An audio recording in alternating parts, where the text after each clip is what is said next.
안녕하세요. 일반 진급단 남궁혜린입니다. 이번에 정기 일기 발표를 맡았습니다. 지금부터 일기 발표를 시작하겠습니다. 처음 있는 일이었다. 나에게 칭찬의 소리가 접수되었다는 소식. 주위 동료들을 보면 소위 친절 직원에 잘 뽑히는 사람들이 있다. 레지던트를 하는 지난 3년간을 돌아봤을 때 나는 그런 친절 직원과는 거리가 멀었다. 사실 저렇게 고객의 소리를 접수하는 것은 감동을 받은 환자가 일부러 홈페이지에 들어가서 저런 글을 작성해야 한다는 것이고 결코 쉽지 않은 행동이다. 일상적인 친절함, 병원에서 기대할 수 있는 기본적인 서비스 정도를 받고는 할 수 없는 일이다.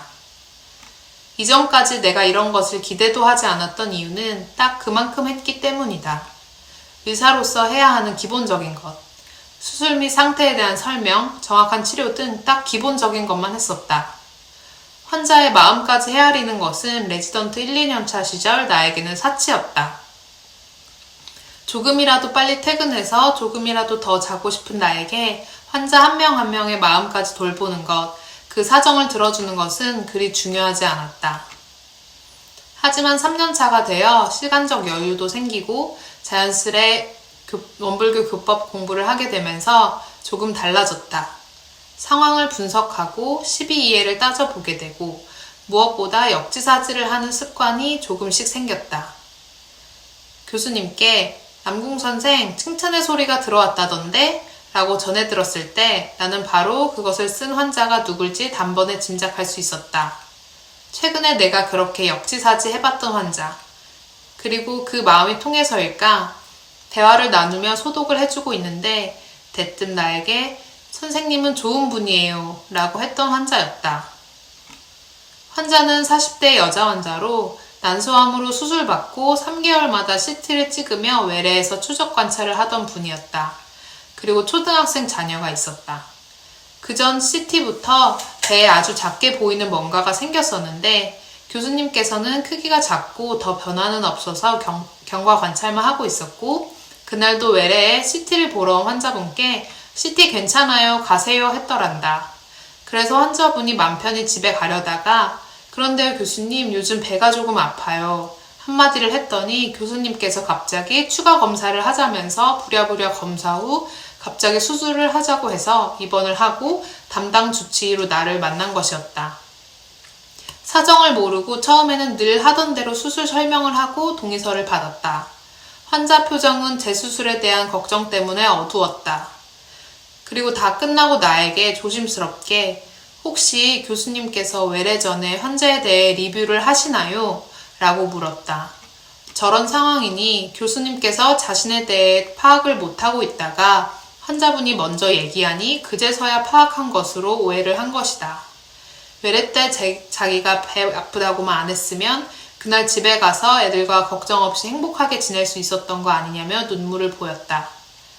순간 그 환자의 사정을 들으니 역지사지가 되면서 확 정신이 들었다. 걱정스러운 마음에다가 담당이에 대한 오해로 생긴 불안함과 답답함이 더해져 얼마나 힘들까 생각했고 환자에게는 정확한 사실 전달을 통한 안심과 감정적 위로가 필요할 것 같았다. 그래서 나는 최대한 교수님께 누를 안 끼치면서 그 오해를 풀어주어 환자는 안심하게 되었고 눈물을 보이는 환자에게 다른 말보다는 손을 잡아줬다. 결론. 온전한 마음으로 환자의 상태를 역지사지해서 파악한 후 취사하니 서로의 마음이 통하여 칭찬의 소리에 글이 실리는 결과까지 나왔다. 너와 내가 구분 없이 모두 하나라는 대자리의 이치와 인과의 유무자리의 이치가 밝아졌다. 이상으로 일기 발표 마치겠습니다. 감사합니다. 반갑습니다. 오늘은 마스크를 좀 쓰고 진행을 하겠습니다. 우리 남궁혜린 교우 일기를 보면서 이런 생각을 했습니다. 교당을 다니면서 이제 마음 공부의 수준이 점점 올라가잖아요. 크게 보면 이런 단계가 있어요. 배은을 하지 않는 단계가 있고 보온까지 하는 단계가 있거든요. 좀 쉽게 얘기하면은 남한테 피해를 안 주고 사는 단계, 죄 짓지 않는 단계가 있고 그 다음에 적극적으로 복을 짓는 단계가 있어요. 근데 복을 지으려면 조금 귀찮음도 감수를 좀 할 필요가 있거든요. 네. 뭔가 내 공력이 들어가죠. 혜륜교우가 레지던트 1, 2년 차 때는 그냥 기본에 충실하게 살았어요. 예, 그것은 이제 배은은 하진 않았지만은 적극적으로 보훈 활동이나 복을 짓는 행위까지는 더 올라가지 않았었는데 3년 차가 되고 이제 원불교 공부도 좀 깊어지면서 적극적으로 배은을 하지 않는 단계를 넘어서 보훈을 하는 단계, 복을 짓는 단계까지 넘어가게 된 거죠. 제가 보기엔 이것은 심심작용 처리권 같거든요. 심심작용 처리권은 몸과 마음을 사용한 것을 가지고 한 건데 이 일기를 보면은 확 정신이 들었다라는 내용이 있는데 거기는 이제 온전함을 챙긴 단계죠. 온전함을 챙겨서 역지사지를 한 거잖아요. 그래서 복을 진 거라 심심작용 처리권 일기를 쓰면은 취사의 능력이 생기는 것이고 취사의 능력이 생겼다는 것은 주변 사람한테 은혜가 미쳤다는 거예요.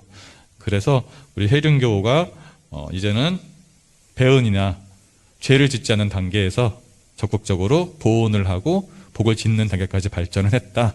다음 단계는 이것을 이제 유지하는 단계가 필요하겠죠. 예, 한 번으로 끝나는 게 아니라 생활이 되는 이런 단계까지 가시기를 당부드립니다.